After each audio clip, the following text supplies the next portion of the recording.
Assalamualaikum warahmatullahi wabarakatuh. Selamat sore pemirsa Dulur Sultan dimanapun teman-teman berada. Semoga dalam keadaan sehat dan tetap semangat. Hari ini teman-teman, semoga segala aktivitas yang sudah teman-teman lakukan hari ini berjalan sesuai harapan, sesuai keinginan, sesuai cita-cita, dan apa yang teman-teman inginkan semua semoga tercapai. Amin ya rabbal alamin. Senang sekali rasanya tentunya teman-teman pemirsa Dulur Sultan dimanapun teman-teman berada, untuk hari ini Ngalor Ngidul Faiz kembali menyapa teman-teman yang rasanya sudah tidak sabar menyaksikan Ngalor Ngidul untuk episode hari ini 29 Juli tahun 2020. Dan tentu saja teman-teman, selama 1 jam ke depan ini Faiz seperti biasa tentunya tidak sendiri, dan hadir di sore hari ini teman-teman narasumber yang ini tentunya akan menginspirasi kita semua untuk jadi pengusaha ya. Langsung saja Faiz, nggak usah lama-lama, di sebelah kiri Faiz sudah hadir narasumber yang luar biasa. Ini Kang Arif Rahman Mulyawan, pengusaha percetakan asal Kota Serang, Kang ya? Iya, Kota Serang. Kang Arif, gimana kabarnya? Alhamdulillah baik, luar sehat. biasa. Makin lama kayaknya jenggot makin panjang, Kang. Gimana rahasianya bisa menumbuhkan jenggot makin panjang? Piaraan, obat ganteng katanya. Tapi sebelumnya mungkin bisa disapa-sapa dulu Kang teman-teman yang mungkin di sore hari ini menyaksikan sultantv.co, Sultan TV ya, di program kesayangan kita Ngalor Ngidul. Bisa kamera 1, 2 atau 3 mungkin bisa disapa-sapa. Okay. Halo, selamat sore. Assalamualaikum warahmatullahi wabarakatuh. Para penggiat pengusaha muda yang ada di Banten khususnya, tetap semangat walaupun meski pandemi sedang merajalela, mudah-mudahan tidak patang arang untuk tetap semangat dalam membangun usaha khususnya di Provinsi Banten, khususnya di Kota Serang. Siap. Kang Arif mungkin kamera sana saja ya, biar tidak usah bingung ke kanan, Oh, ke kiri, ke depan, ke belakang. Kang Nggak ada yang nyala, sih. di sana saja mungkin. Siap, Sebelumnya aku ingin ucapkan terima kasih banyak ya sudah Sama-sama, bisa sama-sama. hadir di Sultan Iya. TV hari ini di tengah kesibukan yang luar biasa. Tapi masih bisa menyempatkan untuk hadir berbincang-bincang bersama Faiz di sini, berbagi kisah inspirasi tentunya untuk teman-teman yang hari ini menyaksikan Sultan TV. Kang, mungkin bisa diceritain ketika teman-teman seumuran Kang Arif Iya. lulus kuliah, harapan orang tua tentu ingin bekerja di sebuah perusahaan Oh, yang jelas. besar, Jelas. perusahaan ternama, perusahaan PNS, jangan lupa. PNS, Jangan lupa. ya. Ingin membanggakan orang tua. Ini kok malah berani-beraninya, nekat-nekatnya buka usaha percetakannya. Mungkin pada waktu itu tidak sebesar sekarang, Kang Arif. Iya, ya. iya, alhamdulillah. Itu bisa diceritain awalnya tersesat nggak ya? Terus sangat menyimpang Gimana sekali. Kang Arif, bisa diceritain? Iya, jadi awalnya memang suka di ekonomi, suka aja gitu, tapi belum pernah usaha, dan kebetulan juga nggak ada keluarga itu yang usaha, semuanya rata-rata pegawai BUMN atau pegawai negeri sipil gitu. Jadi memang kayaknya jadi harus satu keharusan gitu tuh. Udahlah ini aja nyaman gitu, enak gitu kan. Siap, Tapi siap. ketika itu semester 2. Semester 2 tepatnya ikut organisasi, kemudian diajari desain gitu ya. Untuk kepentingan desain-desain. Satu kan organisasi banyak ya, Yes. spanduk, sertifikat, PIN gitu. Diajarilah di situ, dan alhamdulillah memang seneng sama seni, seneng sama media, akhirnya malah sampai bisa mengembangkan jadi usaha sendiri Yes, gitu. yes. Jadi saat itu 2011 tepatnya 14 Februari itu mulai berani sewa kos-kosan gitu. Jadi di awal-awalnya itu kos-kosan. Itu kos-kosannya di samping Untirta dan tentu masuk ke dalam ya. Dari situ setahun di situ baru pindah. Alhamdulillah saat pindah itu memang dibantu sama kampus. Saat itu ada namanya program mahasiswa wirausaha PMW yang menyediakan dana hibah sekitar maksimal 40 juta, dan alhamdulillah kedai desain saat itu dapat gitu. Jadi awalnya di situ sih. Siap. Jadi memang awalnya teman-teman, kalau kita melihat background dari Kang Arif ya, yang memang memiliki background di pendidikan, Kang ya. SPD teman-teman ya, tapi ini justru jalurnya ke percetakan, dunia seni seperti itu, Kang ya. Iya. Nah, ini ngomongin Kang, awal 2000, berarti kalau kedai desain sendiri dari 2000 berapa, Kang? 2011 tadi. 2011 awalnya kos-kosan di samping Untirta. Iya. Dulu Faiz sempat berapa kali nyetak di sana? Waktu masih zaman jadi mahasiswa. Kita satu alma mater ya. Iya, Universitas Sultan ya. Sultan Ageng Tirtayasa Untirta. Kang, ketika mendapat bantuan tadi dari kampus, alhamdulillah kampus support. Itu apakah langsung perubahannya drastis atau seperti apa, Kang? Saat itu dapat dana sekitar 29 juta. Jadi apapun saat itu tuh yang ada di bayangan saya, dan memang harus dihabiskan uang itu, jadi benar-benar drastis, termasuk sewa tempat yang baru gitu ya, yang di pinggir jalan sekarang, kemudian beli mesin, beli bahan baku, wah itu benar-benar kerasa banget, termasuk fasilitas pelengkap seperti AC gitu. Jadi bagi kami yang saat itu benar-benar merintis dan memang seneng gitu ya, seneng itu artinya apa sih, kok mahasiswa semester 3, 4, 5 udah punya uang banyak gitu, senengnya di situ. Siap. Jadi memang sangat membantu. Iya, ya, sangat membantu gitu, dan memang benar gitu kan. Jadi alhamdulillah itu bisa dibilang drastis sih kayak Yes, gitu. berarti 2011 kedai desain hadir di Kota Serang itu membuat macam-macam percetakan mug mungkin dan lain sebagainya. Berarti posisi 2011 Kang Arif posisinya masih statusnya mahasiswa. Mahasiswa semester 2 itu. Semester 2. Di saat teman-teman mahasiswa yang lain, mohon maaf ini teman-teman, di saat teman-teman mahasiswa lain masih berpikir konsumtif ya, ketika masih menggantungkan harapan pada orang tua, jajan, nongkrong dan lain sebagainya. Tapi Kang Arif sudah berpikir bagaimana caranya menjadi seorang pengusaha. Itu gimana sih, Kang? Kenapa nggak pikir enakan nongkrong aja deh, nongkrong di kafe atau di mana, ngapain udah repot-repot bangun usaha segala macem. Bener-bener. Mungkin gini ya, mungkin ini soal mindset ya. Saat itu saya suka baca buku gitu, terus kebetulan buku-buku yang motivasi hingga akhirnya buku-buku wirausaha. Di situ saya temukan, oh alangkah enaknya ya ketika bangun usaha, kemudian bisa buka lapangan kerja, kemudian kita bisa ya sultan gitu ya, bisa beli ini seenaknya, itu aja sih. Alhamdulillah dari latar belakang keluarga bukan orang yang ini gitu ya, susah gitu. Jadi karena sebenarnya ke situ aja tuh enaknya itu ya. Dan alhamdulillah benar ternyata ketika saya harus menerima orang yang katakanlah sedang tidak punya kerjaan, dan pas saya lihat CV-nya ternyata dia lulusan S1 pendidikan. Dan dia udah lama, udah 3 tahun belum bekerja. Akhirnya saya terima dan 5 tahun sama saya kerja gitu. Jadi batin ya, kepuasan batin di situ sih sebenarnya enaknya. Siap. 5 tahun baru lulus ini kuliah di Untirta, bukan karena menjadi owner kedai desain kan? Aduh. Rata-rata 4 tahun, ini 5 tahun. 5 Bang tahun ya. SPD. Ini kenapa bisa terhambat 1 tahun, Kang Arif? Bukan karena kedai desain atau seperti Mungkin gini, bijaknya jadi kan katanya menikahlah di waktu yang tepat gitu ya, bukan yang cepat. Nah, mungkin lulus juga begitu.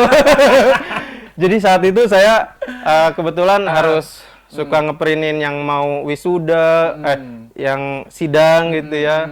Sedangkan saya masih malah ngeprintin gitu, bukan harusnya nyusun. Siap. Jadi luluslah di waktu yang tepat. Luluslah di waktu yang tepat, ya. iya. Berarti kalau 4 tahun terlalu cepat ya? Terlalu cepat. Iya, makanya kemarin kan ada kebijakan 4 tahun tuh mungkin demonya itu gitu ya, cepet amat. Siap, Kang Arif, apakah memang sebelumnya punya basic di dunia editing, maksudnya menguasai Photoshop, Corel, Sara dan lain sebagainya, atau seperti apa? Itu tadi yang saya ceritakan. Jadi saya itu awalnya diikutkan pelatihan desain di salah satu organisasi. Lalu emang saya suka aja, tapi ketika dapat kesempatan itu ya sudah, saya benar-benar terjun di situ dan alhamdulillah desainnya dipakai gitu ya. Jadi ya lama-kelamaan nambah lancar gitu. Jadi bahkan nih anak-anak jurusan perlu disebut nggak apa-apa kali ya? Nggak apa-apa ya? Maaf. Enggak. Jadi saat itu bahkan jurusan ilmu komunikasi ketika dapat tugas majalah itu saya yang buatin gitu tuh. Jadi ini jurusan pendidikan gitu kan, malah bikinin tugas-tugasnya anak ikom gitu. Siap. Berarti memang awalnya suka, kemudian disalurkan dengan sesuatu yang bisa menghasilkan. Iya, suka aja. Berarti awalnya nggak pernah bekerja di sama sekali nggak pernah. Langsung suka, langsung jadi owner. Katanya sih itu keren katanya gitu. Jadi belum pernah kerja di instansi atau apapun itu, tapi langsung itu, dan ya disitulah tantangannya banyaknya gitu. Siap. Jadi teman-teman pemirsa Ngalor Ngidul yang sore hari ini menyaksikan Ngalor Ngidul, ini luar biasa. Ketika Kang Arif ini suka dengan sesuatu dan beliau suka banget dengan yang namanya mengedit, meskipun beliau belum pernah bekerja di sebuah tempat percetakan, katakanlah seperti itu Kang Arif ya, tapi beliau langsung bisa membuka usaha dan menjadi owner. Tentu nggak mudah, Kang. Banyak dukanya ya, banyak dukanya, dan bagaimana cara menarik pelanggan, bagaimana cara membuat pelanggan itu datang lagi dan lain sebagainya. Awalnya gimana, Kang? Susahnya itu, Kang. Saya ini tipe orang yang suka baca buku ya. Jadi apapun itu saya cari ilmunya lewat buku. Nah, jadi dari ilmu leadership gitu ya, teknik closing dan keperluan memanage usaha itu, ya itu gitu tuh. Jadi dari situ. Nah, kemudian akhirnya ada tempat, ada wadah, komunitas dan organisasi yang saya ikuti untuk berusaha. Jadi memang harus lebih gesit lah, dan jangan banyak di toko atau di kandang gitu ya. Makanya dari situ saya selain untuk merekrut yang masih belum bekerja, lalu jadi ketika saya rekrut, saya punya tim gitu kan, tim itu berjalan dan akhirnya saya bisa kemana-mana. Kemana-mana itu buat mencari ilmu. Siap. Gitu. Sejauh ini Kang, dari 2011 berarti ya, sampai 2020, sudah berapa banyak teman-teman yang terlibat di kedai desain? Saat ini saya punya 5 tim. Maksudnya 5 orang yang membantu saya, dan alhamdulillah Saat ini dari 2017 kemarin, jadi kedai desain ini punya anak nih ceritanya gitu. Spesialis cetak kartu undangan. Nah, itu satu lini usaha yang kemudian besar alhamdulillah sekarang. Nah, tahun kemarin itu sudah punya Yasin ID. Itu spesialis cetak buku Yasin. Berarti ada 2 anak perusahaan dari kedai desain. Ada 2 anak perusahaan. Yasin ID dan Kuisa. Kuisa. Namanya Kuisa. Iya. Luar biasa teman-teman. Kedai desain punya 2 anak perusahaan ya, yang dua-duanya pun besar. Yasin ID dan Kuisa. Kuisa. Yasin kan identik dengan ayat Al-Qur'an. Yes. Juz dalam Al-Qur'an seperti. Apakah memang fokus di percetakan tentang buku-buku dan lain sebagainya, Kang Arif? Jadi pertama, disclaimer-nya bahwa ketika orang sakit gigi larinya ke dokter gigi gitu kan. Jadi dan orang artinya dokter spesialis. Nah, dan yang spesialis itu cenderung lebih mahal dan lebih terlihat gitu kan. Nah, makanya dari situ saya buat lagi itu anak perusahaan itu. Nah, untuk Yasin ID sendiri sih itu memang fokus aja untuk pembuatan buku Yasin. Siap. Jadi memang dari 2011 sampai 2020 9 tahun sudah perjalanan kedai desain luar biasa. Berarti sekarang lokasinya di mana, Kang Arif? Lokasinya ada masih di samping kampus Untirta A. Kemudian ada di Cilegon 1. Wow. Dan di Cilegon itu ada tiga toko. Satu di sini jadi 4. Jadi 4. Jadi totalnya ada 4 cabang. Ada 4 toko lah 4 ya. toko teman-teman ya. Dari 2011 sampai 2020 ada 4 toko kedai desain yang bisa teman-teman singgahi kalau buat apa aja. Nah, ini yang menarik buat teman-teman yang memang sore hari ini menyaksikan Ngalor Ngidul, Kang Arif. Yep. Sebenarnya di kedai desain itu buat apa aja sih, Kang? Apa semuanya bisa dibuat? Kalau percetakan itu bisnis yang luas ya. Semua market itu masuk gitu tuh, karena nggak terlepas dari cetak mencetak gitu kan. Jadi makanya kalau di kedai desain itu marketnya agak dipersempit, yaitu market mahasiswa dan siswa yang berorganisasi gitu. Karena di organisasi pun banyak gitu tuh, banyak yang bisa digali. Makanya pembuatan sertifikat, spanduk, plakat, terus seminar kit ya. Kemudian saya di sasar market selanjutnya itu para UKM yang butuh sarana promosi gitu ya, administrasi kayak stempel nota gitu, yang seperti itulah ini. Siap. Kalau dari kacamata Kang Arif dari 2011 sampai 2020, pasar untuk percetakan di Kota Serang sendiri di Provinsi Banten, seperti apa sih Kang grafiknya, Kang? Grafiknya pasti akan tetap naik, meskipun katanya ya digital itu udah merajalela, artinya tidak perlu dicetak, tapi tetap aja misalnya kartu undangan kan katanya, ngapain cetak digital ya? digital gitu.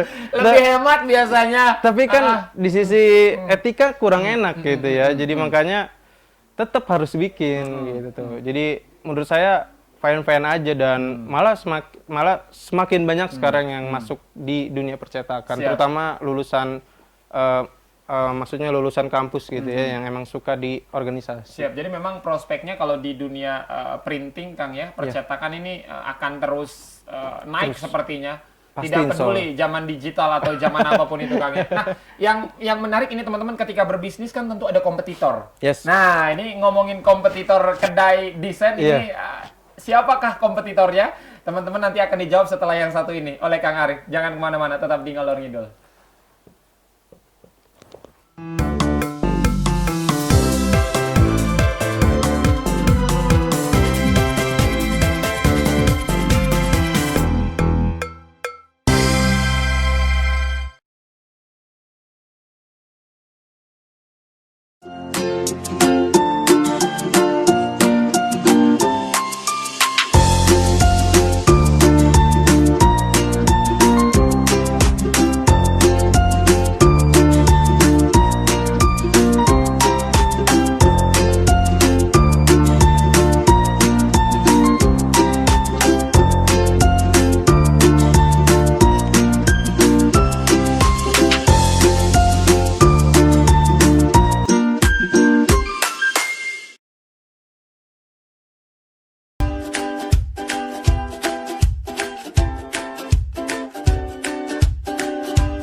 Yes, masih di ngalor ngidol tentunya teman-teman pemirsa Dulur Sultan dimanapun teman-teman berada, dan tentu saja di sore hari ini Faiz masih bersama dengan pengusaha muda asal kota Cilegon ya. Tadi sempat diralat teman-teman ya. Break sempat diralat Kang Faiz, Kang Arif bukan dari Serang tapi dari Cilegon ya, sama-sama Banten lah, masih provinsi Banten. Pengusaha muda asal Banten Kakak Teteh yang begitu banyak memberikan kontribusi tentu ya untuk teman-teman di Serang, di Cilegon dan lain sebagainya. Bayangkan teman-teman kalau semua teman-teman pemuda-pemudi di Kota Serang punya pemikiran yang sama ya, tidak melulu berpikirnya tentang bekerja di mana tapi membuat perusahaan walaupun itu kecil Kang ya. Ini tentu akan memiliki efek domino yang sangat luar biasa, karena satu perusahaan kecil aja misalkan kayak Kang Arif ini mampu mempekerjakan 5 pekerja. Bayangkan kalau ada 10 berapa, 20, 30 dan lain sebagainya. Kang, tadi yang sempat ke pending pertanyaan Pak Is ini harus dijawab sepertinya. Dalam bisnis kan kalau nggak ada kompetitor tuh nggak seru ya. Sangat. Nggak ada tantangan. Jalan mulus. Jalan juga kadang-kadang kalau nggak ada jeglogan kan bete juga Kang ya. Kalau Kang Arif melihat kompetitor seperti apa sih? Pertama yang harus ada di mindset itu rezeki nggak bakal tertukar. Asli itu, sangat berkali-kali saya rasakan gitu. Jadi misalnya nih ada yang mau cetak gitu tuh. Tadinya mau ke sana, terus tiba-tiba di sananya nggak diangkat atau misalnya di WA nggak dibaca segala macam, akhirnya balik lagi atau misalnya akhirnya ke kedai gitu ya. Itu satu tuh. Yang kedua, sekarang ini eranya para pengusaha muda yang ada di Indonesia itu era kolaborasi. Jadi tema besar dalam bisnis Indonesia sekarang itu gitu ya. Kenapa? Karena itu untuk melawan para ya artinya pengusaha yang besar gitu yang uangnya tuh ngalir ke situ aja. Nah, kenapa kita harus gitu? Karena tema kolaborasi ini sekalipun kompetitor itu kita harus diajak gitu ya, diajak bersama, yuk Kang, kita ada orderan sekian, bisa nggak Kakang garap sekian gitu tuh. Atau misalnya ada yang nggak bisa di kompetitor, di kita bisa, akhirnya Kang Arif tolong kerjain ini gitu. Jadi misalnya nih ada yang mau buat buku Yasin, Kang Arif saya lagi nggak keburu, tolong ini, nah gitu tuh. Jadi makanya kolaborasi itu penting, meskipun itu kompetitor. Jadi makanya kami para pengusaha muda dan saya khususnya selalu berbicara ini gitu ya. Ya kalaupun ada kompetitor ajak gitu. Kita kolaborasi. Apa yang kamu nggak bisa, saya kerjakan. Apa yang saya nggak bisa, kamu kerjakan. Gitu. Jadi jatuhnya bukan lagi kompetitor, tapi seperti saudara yang kalau mohon maaf kedai desain tidak lagi mampu memproduksi dalam 1 bulan 1000 piece misalkan, minta bantuan teman-teman yang lain untuk memproduksi. Seperti itu. Sebaliknya, Kang Arif ya. Benar. Jadi bukan lagi kompetitor ya. Dan yang paling menarik apa yang tadi Kang Arif sampaikan, teman-teman, rezeki tidak pernah tertukar. Menarik teman-teman. Jadi sekeras apapun kita mencari rezeki, kalau bukan punya kita rezekinya ya susah. Begitupun dengan jodoh Kang ya. Ada sesi selanjutnya kali ya. Kang Arif, ini Faiz penasaran sebenarnya, karena ngomongin bisnis kan tentu larinya berapa pendapatan yang didapat dalam 1 bulan seperti itu. Kemarin masa pandemi COVID-19, walaupun sekarang kita sudah masuk new normal, berpengaruhkah kedai desain atau tidak ada pengaruhnya sama sekali? Pengaruh pasti ada. Pertama, paling enggak orang nahan uang ya, nahan uang untuk dibelanjakan. Itu satu. Yang kedua, percetakan itu bisnis massal. Jadi ketika ada acara gitu ya atau lain sebagainya, pasti butuh percetakan. Nah, masalahnya karena pandemi kan nggak banyak orang gitu ya, atau malah nggak dibolehin. Itu yang kedua. Yang ketiga ini yang sedih nih. Aku sampai nangis loh ya, nangis. Yang mau nikah nggak bisa resepsi. Nomor 4 mencenangkan. Jadi karena orang nggak bisa resepsi mau nikah, akhirnya ya nggak pada bikin undangan gitu ya. Jadi di situ yang 3 bulan bener-bener kosong. 3 bulan bener-bener nggak ada pendapatan sekali untuk yang cetakan undangan. Untuk undangan berarti benar-benar nol. Tapi kalau untuk yang lain masih ada ya? Masih ada. Masih cukup buat makan bubur pagi. Jadi ngepas lah gitu. Nah, kalau bisnis kan kita juga erat kaitannya dengan strategi. Apa yang akan kita lakukan seminggu, sebulan, setahun ke depan agar memang bisnis kita tetap survive, Kang ya. Di tengah himpitan dari teman-teman kompetitor, kemudian juga teknologi yang semakin maju, tentu aplikasi edit juga tiap tahun berubah dan mesin-mesin juga tiap tahun berubah. Yes. Apa kalau strategi dari teman-teman kedai desain agar tetap survive di era digital seperti saat ini, Kang Arif?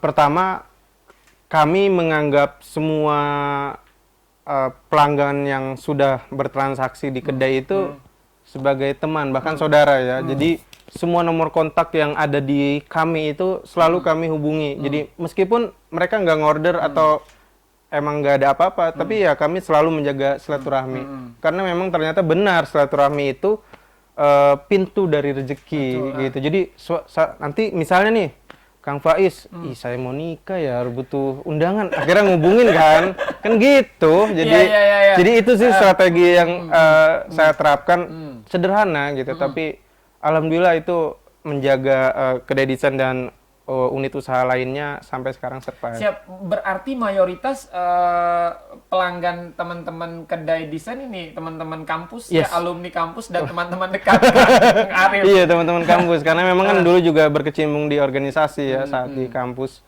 Jadi memang relasinya banyak di situ. Misalnya nih yang kemarin dia order sebagai mahasiswa, sebagai aktivis gitu. Ketika dia lulus kerja di perusahaan, akhirnya dia ditugaskan untuk nyari cetakan, nyarinya ke kedai gitu. Misalnya ada yang di Chandra Asri, Sankyu, dan perusahaan besar lainnya. Makanya di situ ya, kalau ketika silaturahmi itu di apa konsisten gitu, dijaga, alhamdulillah rezeki nggak pernah Jadi tertukar. memang apa yang tadi sudah Kang Arif sampaikan ya, dengan silaturahmi kan selain memperbanyak rezeki juga memperpanjang usia. Kang, ya. Kang, ngomongin soal pelanggan tadi kan, salah satu strategi yang Kang Arif dan kedai desain lakukan adalah dengan cara terus menjaga komunikasi dengan setiap pelanggan dan menganggap pelanggan adalah saudara. Rajin ngechat dan lain sebagainya. Pernah nggak sih Kang selama ini 9 tahun nemuin pelanggan yang rese ya, nyebelin lah, luar biasa, buat muk 1 ya, nggak banyak buatnya Kang, 1 gitu, cuman harus 30 menit jadi gitu ya, atau harus 15 menit jadi, rese banget lah gitu Kang. Jadi saya pernah dikatain penipu. Masya Allah. Kata-kata kebun binatang tuh muncul Kucing, semua itu, Kang, ya? iya, wah semua itu di toko itu, semua yang tim itu juga pada kaget karena miss aja sebenarnya gitu ya, miskom aja, tapi ya mungkin ini kali ya gitu, ya mungkin karakternya jadi abis tuh semua tuh, jadi sampai segitunya gitu, di komplain gitu ininya. Siap, jadi pernah mengalami kebun binatangnya keluar semua. Keluar Kang, ya? semua, makanya sebelum tadi malam saya tulis di Facebook dengan apa gambar pamflet di ini ya, ya bisnis nggak ada yang asik. Karena kita kan akan dapat yang seperti itu tuh, kebun binatang masuk semua gitu, padahal miss gitu. Jadi harus kebal ya. harus Kang, ya? kebal. Jadi uji nyali tuh lewat uji nyali. Karena kita butuh nyali yang lebih dari itu. Siap. Tadi kan Kang Arif menyampaikan bahwa dalam proses perjalanan membangun bisnis ini, kedai desain ini pernah dianggap penipu dan lain sebagainya. Bahkan kata-kata yang tidak pantas dari pelanggan pun sempat terucap seperti itu.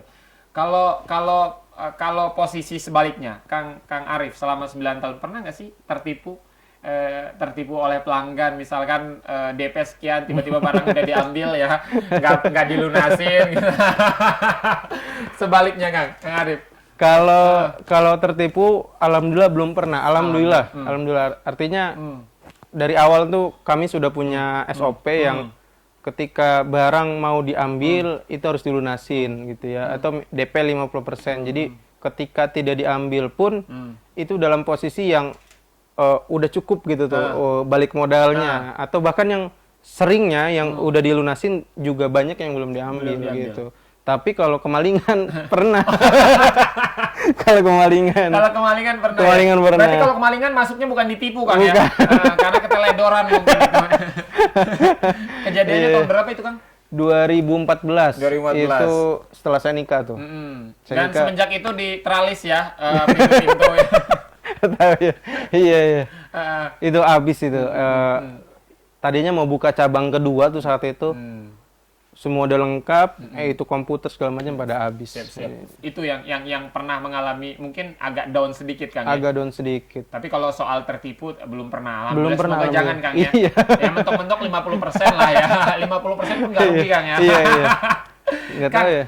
di bisnis ini kan sepertinya kalau aku lihat tadi dari segmen 1 sampai segmen kedua yang sekarang ini kita ngobrol ini kan kayaknya nyaman banget ya. Kang Arif kan sangat nyaman, sangat mencintai bisnis ini. Apa sih Kang yang membuat Kang Arif sangat mencintai percetakan Kang melebihi cinta Kang Arif sama diri sendiri mungkin? Jarang tidur gitu ya.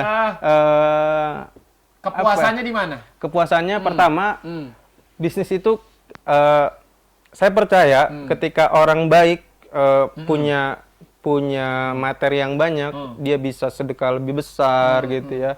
Buka lapangan pekerjaan. Jadi ingat nih, data di lapangan, saya lupa sumber surveinya, tapi UKM itu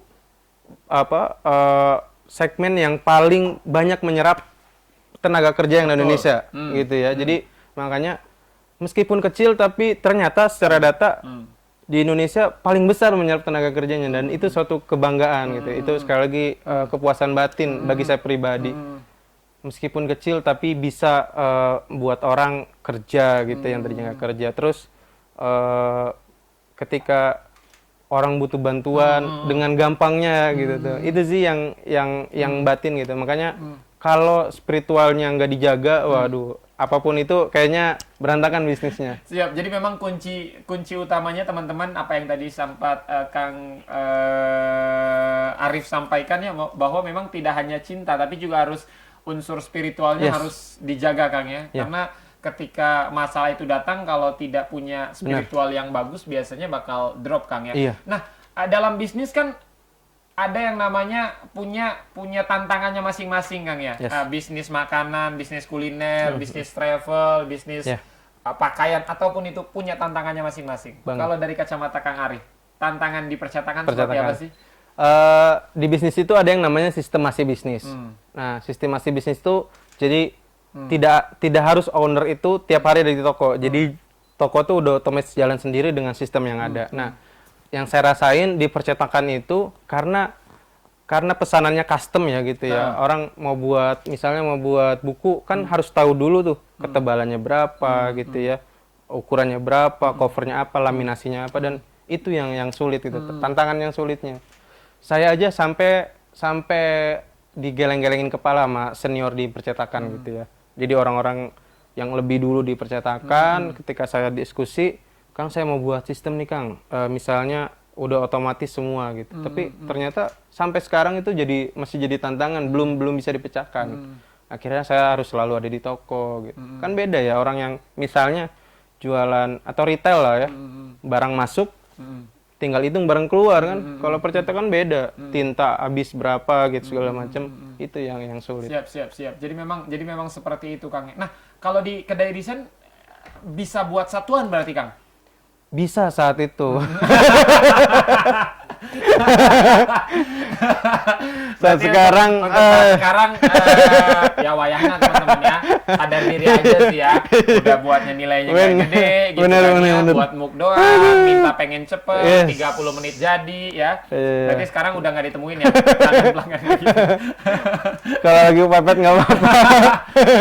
Kang, kalau di percetakan teman-teman kayak semacam punya perkumpulan khusus nggak sih, atau setiap bulan ada gathering, ada pertemuan, nyusun strategi apa, seperti apa Kang? Kalau di komunitasnya ada namanya KP2M, jadi komunitas pengusaha Muslim.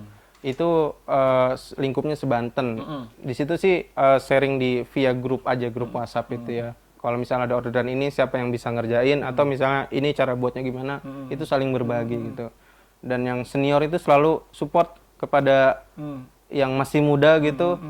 Jangan ini nih linknya ke sini, bahkan sampai segitu gitu. Jadi alhamdulillah ada komunitas itu, saya pribadi terbantu, dan yang masih muda, pengusaha muda yang percetakan itu juga kebantu. Siap. Jadi memang jadi tempat ajang diskusi, tukar pikiran dan lain sebagainya Kang. Nah, kalau teman-teman dari komunitas percetakan sendiri tadi kan suka ngumpul bareng, ngopi bareng, ngomongin soal percetakan seperti itu. Kalau kalau kayak semacam pelatihan-pelatihan gitu diadakan nggak sih Kang? Pelatihan bagaimana mendesain yang baik. Termasuk Iya. Kang Arif sekarang apakah masih belajar atau sering mengisi menjadi tutor? Kalau Mentor. untuk pelatihan desainnya beberapa kali diberi kesempatan untuk ngisi sih ya, tapi untuk yang ranks pemula gitu. Tapi kalau misalnya secara khusus untuk dibuka itu belum gitu ya, karena untuk kapasitas saya kan fokusnya memanage bisnis ya, bukan di desainnya. Nah, untuk adapun orang-orang desain kan biasanya yang memang benar-benar hidupnya di desain gitu. Nah, itu baru tuh biasanya punya pelatihan. Kalau saya belum sampai situ. Belum sampai sana kayaknya. Dan, Iya. dan kemungkinan tentu ke depan ini kedai desain bakal buka gerai-gerai berikutnya lagi. Amin. Tapi untuk zaman sekarang nih 4.0 rasanya buka banyak cabang juga percuma gitu ya, karena bisa via online. Jadi artinya untuk meminimalisir pengeluaran nggak perlu banyak cabang. Toh Kuisa meskipun tempatnya ada di Cilegon, yang pesen dari Lebak Selatan Baya gitu, terus dari Serang bahkan dan Pandeglang. Jadi oh iya, sekarang nggak perlu cabang banyak ternyata gitu. Cukup satu tempat, tapi marketing online itu harus jalan. Tapi timnya harus kuat. Oh, kan? jelas. Timnya harus kuat. Jelas. Nggak perlu tempat yang gede, Nggak perlu tempat yang gede. luas, Iya. ya. Nggak perlu tempat yang lantai 12 Bener. ya. Cukup yang penting timnya Iya. jalan. Ini sudah bisa jalan. Makanya Nah, oh iya, lanjut. Nah, yang menarik teman-teman tentu di segmen pertama tadi dan segmen kali ini belum terjawab sebenarnya. Pertanyaan Faiz dan juga mewakili teman-teman yang menyaksikan Sultan TV tentunya di sore hari ini. Berapa sih kira-kira pendapatan per bulan dari kedai desain? Setelah ini bakal dijawab sama Kang Arif. Jangan kemana-mana.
Yes, teman-teman masih di Ngalor Ngidul, tentunya di program kesayangan kita di sore hari ini. Tentunya Faiz masih bersama narasumber yang sangat menginspirasi untuk kita semua, untuk kita lebih dalam mengetahui bagaimana bisnis kedai desain sampai sekarang masih tetap survive. 9 tahun bukan usia yang muda, teman-teman. Mengalami pasang surut dalam bisnis, mungkin itu bagi Kang Arif sudah biasa. Ini pertanyaan yang wajib dijawab sebenarnya, tapi nggak dijawab juga nggak apa-apa. Berarti bukan wajib ya, sunnah berarti. Kang Arif pernah mencapai titik paling besar dalam satu bulan omset kedai desain. Ini buat memancing teman-teman, men-trigger teman-teman yang ingin menjadi pengusaha aja sebenarnya, biar mereka tidak terlalu berpikir ingin selalu bekerja menjadi pegawai dan lain sebagainya. Aduh, saya harus rada hati-hati nih ya. Karena gini. 2 angka, 3 angka, 4 angka, 5 angka. Jadi yang harus ada di mindset, terutama saya pribadi, omset itu sebenarnya ukuran kepercayaan pelanggan aja gitu ya. Artinya misalnya ada yang jual properti, otomatis omsetnya besar dong, tapi kan profitnya nggak segitu. Nah, jadi artinya kepercayaan untuk beli di dianya besar gitu. Tapi menurut saya omset itu nggak harus besar, tapi yang penting profitnya besar kan gitu. Jadi artinya pemasukannya itu lebih besar daripada pengeluarannya. Siap. Gitu. Jadi kalau misalnya harus buka angka nih, Ini berbelit-belit kayak politikus ya, lama-lama cocok nyalon 2020 kan. karena banyak para pengusaha muda yang saya temui pada tergiur sama omset gitu tuh. Tapi ketika dicek buku keuangannya, profitnya sedikit gitu. Jadi makanya lebih baik omsetnya kecil tapi profitnya besar. Ya berarti pertanyaannya Faiz balik lah, bukan lagi omset per bulan berapa dari teman-teman Kedai Desain, profit lah kalau kayak gitu ya. Saya jawab omset aja. Omset sih paling besar baru di angka 100 lah ya. Oh, satu bulan? Iya, 100. Masya Allah. Itu 3 unit usaha itu ya.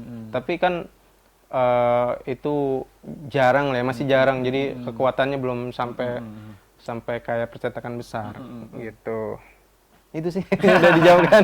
Hati-hati loh ya jawabnya, beneran luar biasa teman-teman. Gimana, tergiur nggak jadi pengusaha teman-teman percetakan yang mungkin kita menganggapnya sebuah hal yang sangat sederhana, buat buku dan lain sebagainya. Tapi kalau dari yang kecil itu banyak pelanggannya, Kang ya, kita menanamkan banyak teman-teman di sana. Bagaimana teman-teman trust ke kita, percaya ke kita dengan produk yang kita buat tidak mengecewakan. Insya Allah itu bakal balik lagi 2, 3, 4 kali, 5 kali bakal balik lagi, Kang ya. Repeat order. Repeat order sebutannya. Iya. Siap. Dan spesial untuk hari ini teman-teman pemirsa Ngalor Ngidul, ini Kang Arif sudah membawa beberapa produk dari Kedai Desain. Mungkin bisa ditunjukkan Kang Arif bawa apa aja hari ini? Oke, ini sebenarnya sih saya buat ya kali aja buat ngopi gitu. Nah, ini mug produk dari Kedai Desain. Wow.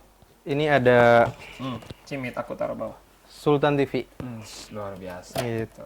Jadi tapi supaya ingat, saya kasih dia logo-logo ini saya. Oh. Tuh. Keren. Ini sederhana, Kang. Tapi kalau yang buat order 1 juta piece kan lumayan juga ya, Kang. Apalagi kalau musim pilkada kan dahsyat, Kang ya. Dahsyat. Kayak di Cilegon, 2020 kabupaten, 4 kabupaten kota 4 lah. kabupaten, Kota di Provinsi Banten. Lagi penawaran nih.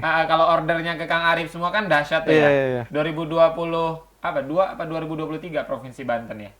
Kota belum lah, banyak lah pokoknya. Dahsyat ini kalau 1000 ordernya dahsyat. Terima kasih Kang Arif ya. Yes, ada satu lagi. Ada satu lagi. Tapi ini bentuknya voucher. Wow, dahsyat teman-teman. Jadi ini vouchernya nilai 100 ribuan. Ada 10 lah ya buat tim di sini, siapa tahu gitu. Dalam waktu dekat. Jadi kami kasih potongan.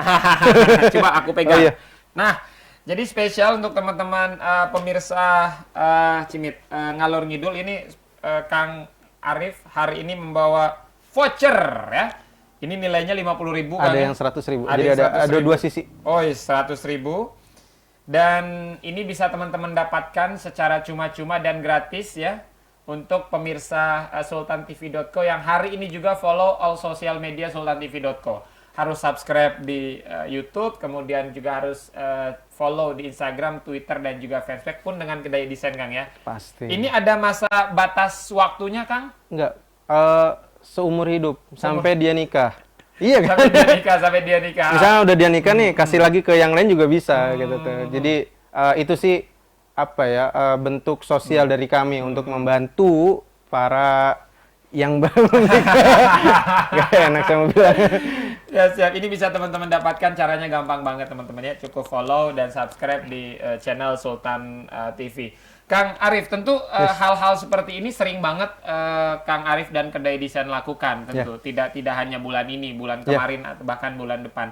Pernah melakukan shocking sale yang dahsyat, yang luar biasa nggak, Kang, sampai menarik pelanggan yang di luar prediksi Kang Arif?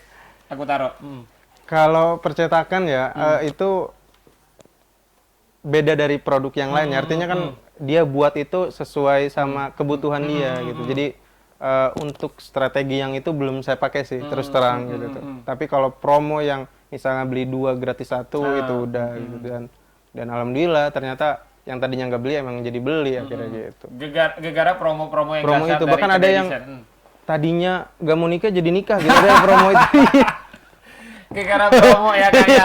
Promo kartu undangan. Siap. Kang Arif mungkin bisa di-share untuk teman-teman semua yang saat ini menyaksikan Sultan TV, buat teman-teman yang sudah mulai tergugah, Kang Arif tentu di sini menjadi apa ya, semacam trigger untuk teman-teman memulai usaha.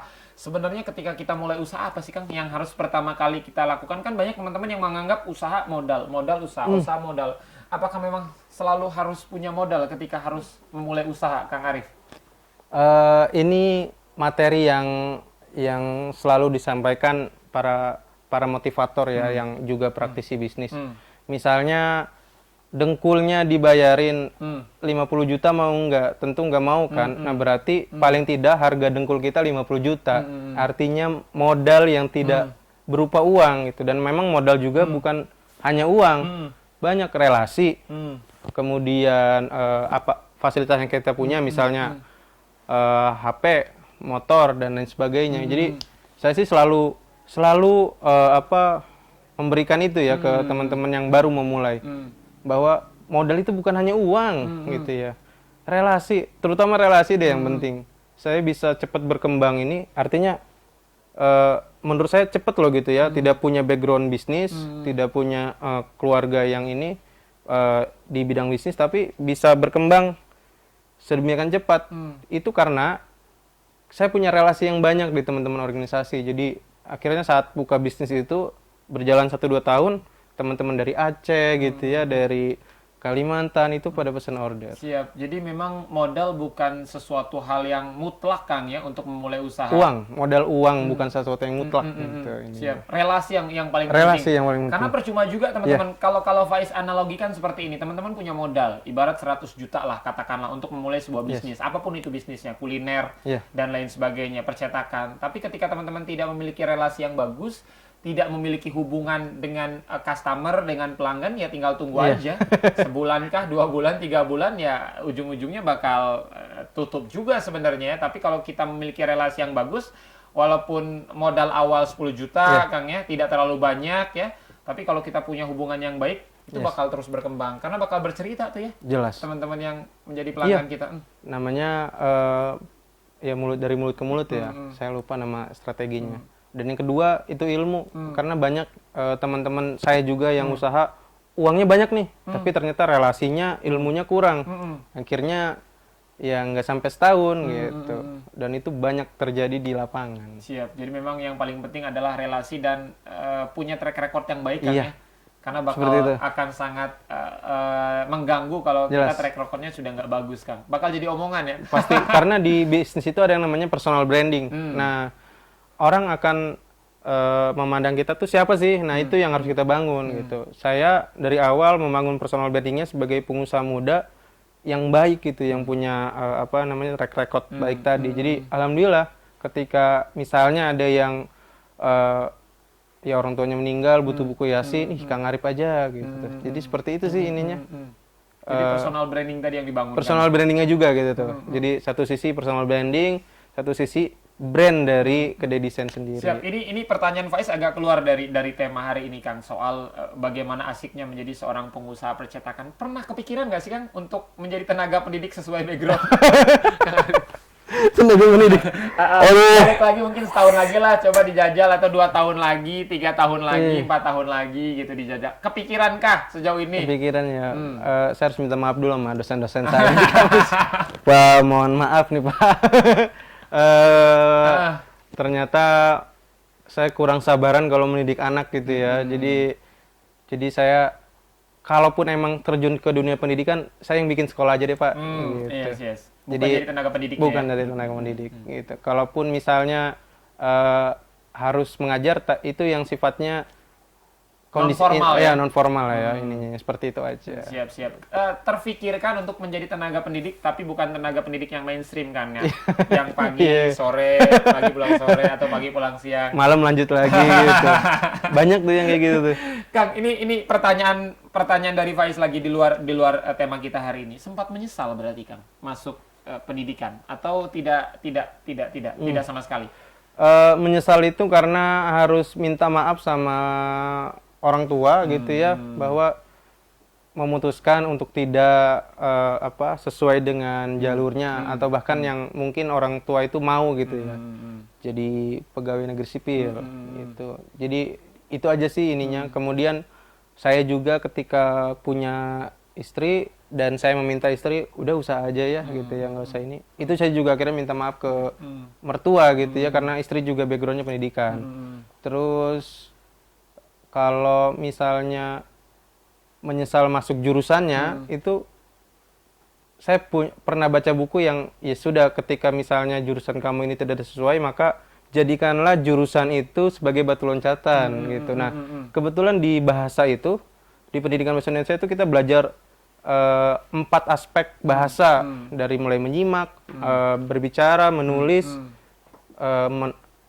dan satu lagi membaca. Jadi 4 aspek ini luar biasa membantu saya untuk berdialog dengan pelanggan gitu ya, bagaimana mengarahkan mereka supaya bisa order. Jadi di situ loh gitu tuh. Ternyata kepake banget gitu ya.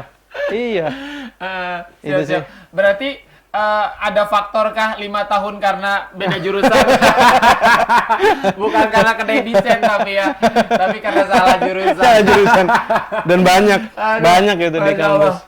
Siap. Tapi itu dibuktikan dengan Kang Arif. Sangat dibuktikan dengan keberhasilan, menunjukkan kepada orang tua bahwa untuk menjadi seseorang yang berhasil ya nggak melulu ya ketika kamu A ya harus A gitu ya. Kita bisa ke B tapi dengan koridor yang benar. Pasti. Kang Arif, terima kasih banyak sudah hadir di Sultan TV sore hari ini. Semoga menginspirasi teman-teman yang menyaksikan, karena banyak juga teman-teman yang menyaksikan tentu ingin memulai usaha tapi ragu-ragu. Takut, biasanya kan pengusaha muda awal yang belum pernah berusaha itu takut gagal, takut tidak berhasil, takut bangkrut dan lain sebagainya. Tips dari seorang Arif, owner kedai desain, agar kita tetap bertahan dan survive menghadapi bisnis yang nggak mudah ini, Kang. Tipsnya seperti apa? Pertama, mindsetnya itu harus dibenerin dulu. Ketika mau usaha, mindsetnya mau seperti apa sih ketika usaha ini jalan, ketika kita udah di atas. Nah itu tuh. Jadi saya sih selalu menanamkan mindset harus saya sendiri nih, saya ingin punya manfaat sama orang, apapun itu gitu tuh. Jadi ketika saya berbisnis dan bisnis saya berkembang, saya bisa lebih banyak manfaatnya. Misalnya sedekahnya gitu ya, ngebantu orang, terus mempekerjakan orang dan lain sebagainya. Dan itu alhamdulillah sudah saya terapkan. Jadi nanti ketika ada benturan apapun itu, insya Allah itu nggak bakal goyang gitu ya. Termasuk di pandemi sekarang. Yang kedua, jangan berpikir modal itu uang gitu tuh. Modal itu relasi, kaki kita, otak kita gitu ya, ilmu. Jadi komunitas itu tuh semua yang akan dibutuhkan nanti gitu. Bahkan uang tuh nomor sekian lah ya. Itu aja sih. Itu sih yang sering saya sampaikan ke banyak kesempatan untuk ngisi materi. Dan yang paling penting harus memulai dari saat ini, Kang ya. Yes. Jangan ditunda-tunda, Kang. Oh iya. Mau bisnis tapi ditunda-tunda. Katanya di masa pandemi ini masa yang baik untuk memulai bisnis, karena mau nggak mau para pengusaha yang udah besar pun itu seperti merestart usahanya. Betul, ya. Jadi ini kesempatan gitu tuh untuk ngejar mereka gitu tuh. Ini masa yang bagus sebenarnya. Yang tadinya larinya udah kayak Usain Bolt, mereka sekarang kayak bayi lagi kan. Merangkak lagi, dan ini kesempatan untuk pengusaha-pengusaha muda untuk mengeluarkan kemampuan terbaiknya. Karena Faiz rasa kan banyak teman-teman di Serang yang tingkat kreativitasnya luar biasa kan. Hanya saja mereka nggak pede. Nggak pede, kemudian nggak percaya diri dengan kemampuan yang mereka miliki. Kang Arif, terima kasih banyak. Terakhir mungkin apa yang ingin Kang Arif sampaikan untuk teman-teman yang saat ini sedang menyaksikan Sultan TV, teman-teman pengusaha muda dan teman-teman Kang Arif yang juga mungkin saat ini menyaksikan Sultan TV. Silakan. Pertama, terima kasih untuk dukungannya dari orang tua, istri, kemudian para relasi yang dari kuliah sampai sekarang tetap membantu. Dan untuk para pengusaha muda, terutama di organisasi Forum Kewirausahaan Pemuda yang ada di Banten, di Kota Serang, Kabupaten Serang, dan 6 kota kabupaten lainnya, tetap bisnis, kemudian tetap survive, dan jangan jangan sampai gulung tikar. Itu aja sih ini. Siap-siap, tetap survive dalam kondisi dan situasi apapun Kang ya. Yes. Seperti Kang Arif ya. Bisa. Terima kasih banyak Kang Arif, luar biasa teman-teman pemirsa Ngalor Ngidul. Terima kasih banyak buat teman-teman yang tetap setia tentunya menyaksikan tayangan Ngalor Ngidul untuk episode hari ini 29 Juli tahun 2020. Terima kasih banyak, semoga tayangan hari ini dapat menginspirasi teman-teman untuk kembali berusaha untuk membuat sesuatu minimal untuk diri sendiri, keluarga dan teman-teman di sekitar ya. Karena menjadi pengusaha itu mengasyikan teman-teman, walaupun usaha kita kecil, kita lah bosnya Kang ya. Tidak ada yang mengatur kita. Dan luar biasa teman-teman, ketika teman-teman sudah berusaha, insya Allah nanti ketika kita punya niat baik kan Allah pasti kasih jalan kan ya. Pasti. Terima kasih banyak teman-teman, sehat selalu, tetap menjaga kesehatan di masa new normal ya. Rajin-rajin cuci tangan menggunakan hand sanitizer, kemudian juga tetap menggunakan masker teman-teman. Dan yang paling penting teman-teman harus jaga jarak. Karena dengan begitu kita akan saling menyelamatkan. Faiz, Kang Arif pamit, terima kasih, selamat sore dan wassalamualaikum warahmatullahi wabarakatuh. Waalaikumsalam warahmatullahi wabarakatuh.